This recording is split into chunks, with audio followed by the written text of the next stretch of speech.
नमस्कार। उनकी कलम मेरी आवाज़ में आप सभी का स्वागत है। आइए सुनते हैं कहानी आतंक, जिसे लिखा है हमारी चहेती लेखिका मालती जोशी जी ने। अमर दुकान से बाहर निकला ही था कि किसी ने पीछे से आवाज़ दी। वह परेशान हो उठा। इस समय कोई चेंटू किस्म का दोस्त मिल गया तो बस हो गई छुट्टी।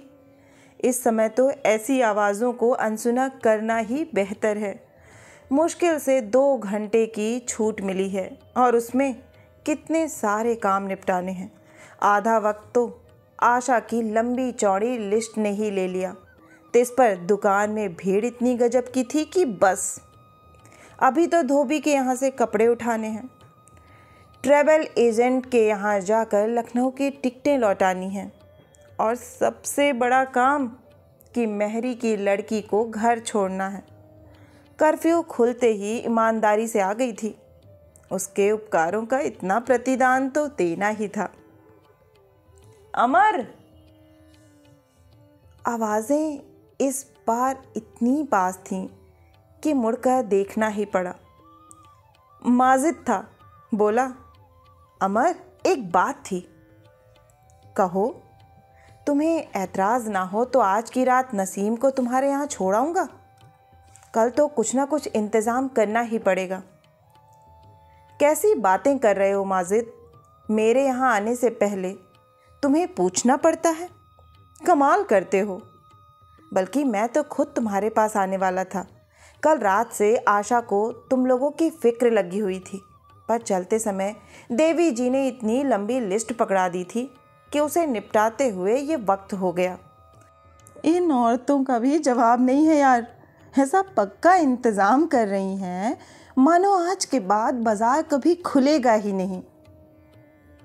और कोई दिन होता तो माजिद इस फिक्रे का खूब आनंद लेता, अपनी ओर से कुछ जोड़ देता, पर आज उसने सिर्फ इतना कहा, अच्छा तो फिर मैं आ रहा हूँ, और चला गया। अमर को आश्चर्य तो हुआ, पर इस समय तो आश्चर्य करने की भी फुर्सत उसके पास नहीं थी।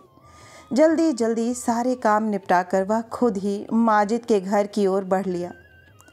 दरवाजे की घंटी बजाते हुए उसे एहसास हुआ कि आसपास की खिड़कियों पर कई जोड़ी आंखें टंग गई हैं और उसे घूर रही हैं। वह यहाँ अक्सर ही तो आता रहता है, पर आज जैसे कोई अजूबा हो गया है। दरवाज़ा एकदम नहीं खुला। पहले शायद इत्मीनान कर लिया गया कि बाहर कौन है। माजिद स्कूटर की चाबी लिए बिल्कुल तैयार खड़ा था। अमर को देखकर उसे हल्का धक्का सा लगा। क्या पता शायद वह मना करने आ गया हो। बाद में सोच विचार करने पर उसका मन बदल गया हो। वैसे कसूर उसका भी नहीं है, माहौल ही ऐसा है। कोई भी किसी तरह का खतरा उठाने के लिए तैयार नहीं है। अमर ने लेकिन आते ही कहा, मैं यही कहने आ गया था कि तुम भी चलो ना। यहाँ अकेले बैठकर क्या करोगे? नहीं यार, खाली घर देखकर किसी ने फूंक डाला तो? अमर ने अपनी चारों ओर नज़र दौड़ाई। TV, fridge, sofa set, 2 in 1 पर्दे, कालीन, मध्यम वर्गीय गृहस्थी के मापदंड की गाढ़े पसीने की कमाई। इसे कोई कैसे राख हो जाने दे? वैसे यह भी कोई नियम नहीं है कि खाली मकानों को ही आग में झोंका जाए। एक बार मनुष्यता ताक पर रख दी जाए, फिर कोई विधि निषेध नहीं रह जाता। पर अपनी इस भयावह आशंका को वह जुबान पर नहीं ला पाया। बोला, अगर तुम यहीं रुक रहे हो तो फिर पेट्रोल क्यों जाया करते हो? उसे वक्त ज़रूरत के लिए सहेज कर रखो। भाभी को मैं लिए जाता हूँ। माजिद ने कोई प्रतिवाद नहीं किया और भीतर आवाज़ दी, नसीम, जल्दी से समेटो भाई, ये अमर तुम्हें लेने आए हैं। माजिद, मेरा ख्याल है भाभी जब तक तैयार हो रही हैं हम लोग स्कूटर खींचकर ड्राइंग रूम में रख लेते हैं। यहाँ? और क्या, किसी सिरफरे को सनक सवार हुई तो इसी का पेट्रोल निकाल कर इसमें आग लगा देगा। आदाब भाई साहब। वे स्कूटर को ठिकाने लगाकर सुस्ता ही रहे थे कि नसीम कमरे में दाखिल हुआ। अमर देखता ही रह गया। नसीम ने आज साड़ी पहनी हुई थी। सच, औरतें कितनी प्रैक्टिकल होती हैं। यूँ तो सलवार कमीज़ आजकल आम पोशाक हो गई है, फिर भी नसीम को साड़ी पहने देख उसे अच्छा लगा। कम से कम अब गली मोहल्ले की घूरती निगाहों से तो बच जाएगा। हवा का रुख उससे पहले नसीम ने पकड़ लिया था और इससे अमर को बड़ी राहत महसूस हुई थी। पति को कुछ ज़रूरी हिदायतें देकर नसीम गुड़िया को लेकर पिछली सीट पर बैठ गई थी। उसका छोटा सा बैग अमर ने अपने सामान के साथ फिट कर लिया था। कुछ आंखें फिर पास पड़ोस की खिड़कियों पर उगाई थीं, पर अब उनके बारे में सोचने का उसके पास वह वक्त नहीं था। कर्फ्यू में छूट की अवधि समाप्त हो चली। 10 मिनट बाद ही वह अपने घर के सामने था। कितनी देर लगी, मुझे तो चिंता होने लगी थी। स्कूटर की आवाज़ सुनते ही आशा बाहर निकल आई। सामान तो सब ले आए हो ना? तुमने जो मंगाया था उससे भी ज़्यादा ले आया हूँ, अमर ने मजाकिया लहजे में कहा। तब तक आशा ने नसीम को देख लिया था। क्षण भर को उसके चेहरे का रंग उड़ सा गया था, पर दूसरे ही पल उसने अपने को संभाल लिया। गुड़िया को लपक कर गोदी में उठाते हुए उसने पप्पू को आवाज़ दी, बेटे यहाँ आकर देखो तो कौन आया है। फिर गुड़िया को वापस लौटाते हुए बोली, तुम इन शैतानों की निगरानी करो, ज़रा मैं तब तक झोले उतार लूँ। अभी कमली को छोड़ने भी जाना होगा ना। झोले उठाकर वह किचन में ले आई और देर तक सामान जमाती रही। दरअसल उसे संभलने के लिए कुछ वक्त चाहिए था। उसे अपने ऊपर खींच भी हो रही थी और हंसी भी आ रही थी। कल रात इन लोगों के लिए कितनी बेचैन थी वह। बार बार अमर को टोक रही थी, कुरेद रही थी, और अब नसीम सामने पड़ गई है तो वह दुनिया भर की ऊंच नीच सोच रही है। अमर मेहरी को छोड़कर आया तो उसने चाय की फरमाइश कर दी। बेमन से ही सही, आशा को चाय बनानी ही पड़ी। सबको कप पकड़ाती हुई वह नसीम से बोली, पता है इन 6 दिनों में ये महीने भर की चाय पी गए हैं। तो बैठे बैठे और क्या करूं, सिगरेट तुम पीने नहीं देती। कोई अच्छी सी कैसेट ही ले आते ना, बैठे बैठे पिक्चर ही देख लेते। अरे कैसेट वाले के यहाँ तो किराने की दुकान से ज़्यादा रश था। रहने दो भाभी, नसीम ने कहा, पिक्चरें भी तो कौन सी अच्छी हैं, वही सब मार काट देखने का मन नहीं होता। उसकी आवाज़ में अजीब सी उदासी थी। चलो अब खाना बनाते हैं, मेरे मियाँ इतनी मेहनत से सौदा लाए हैं, उसके साथ न्याय तो करना पड़ेगा। फिर दोनों रसोई में आ गईं। सब्जी की डलिया नसीम के सामने सरका कर आशा बोली, पूरे 5 दिन बाद आज एक सब्जी वाले के दर्शन हुए हैं, सो उनके पास भी सिवाय पालक और पत्ता गोभी के कुछ नहीं था। आलू प्याज का तो कहीं पता ही नहीं है। पालक की पत्तियों को एक सार करते हुए नसीम ने कहा, भाई साहब ने याद नहीं दिलाया, नहीं तो प्याज तो थोड़ी घर में पड़ी थी। कोई बात नहीं, कल मंगवा लेंगे। कल? नसीम ने जैसे अपने से ही कहा, कल सब ठीक ठाक रहा तो मैं झांसी चली जाऊंगी। झांसी? क्यों भला?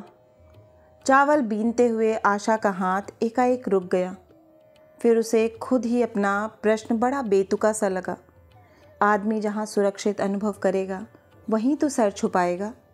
एक तो झांसी नसीम का पीहर है और कम से कम अभी तक इस शहर का नाम सुर्खियों में नहीं है।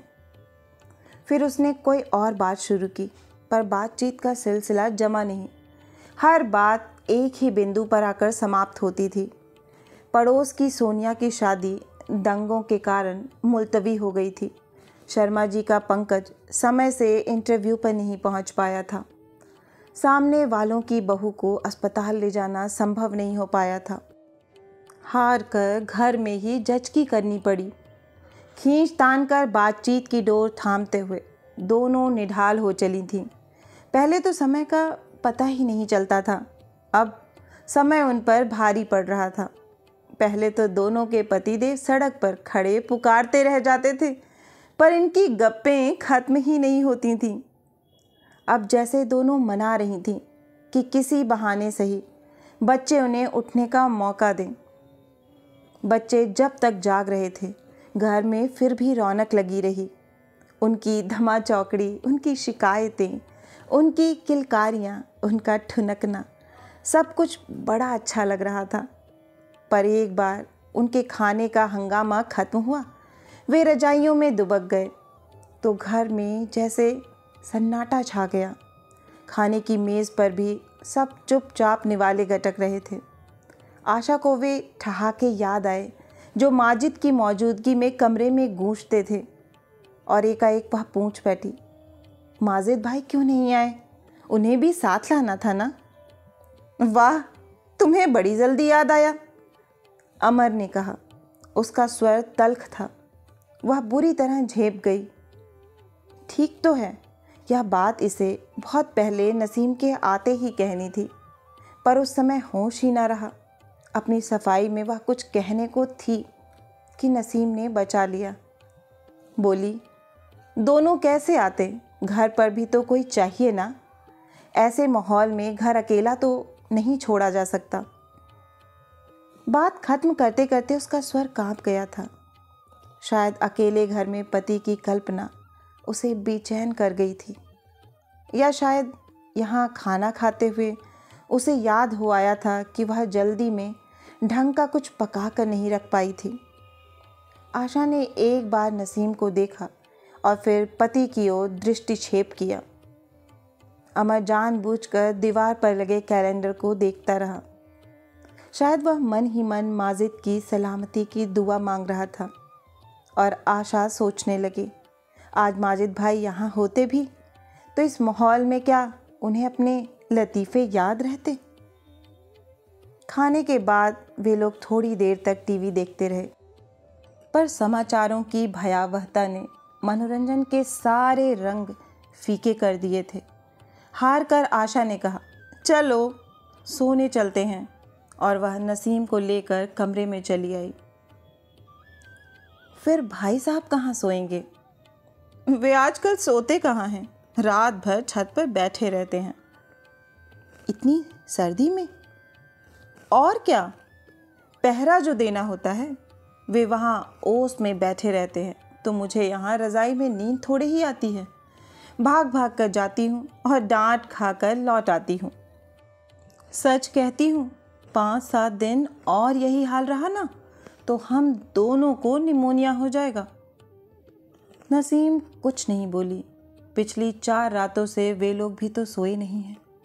रात रात भर दरवाजे पर कान दिए जागते रहते हैं। ज़रा सी आहट होती है और कान जैसे झनझना उठते हैं। ज़रा सा शोर उठता है और दिल की धड़कन जैसे बंद होने लगती है। तभी तो माजिद ने उसे ज़बरदस्ती यहाँ भेजा था।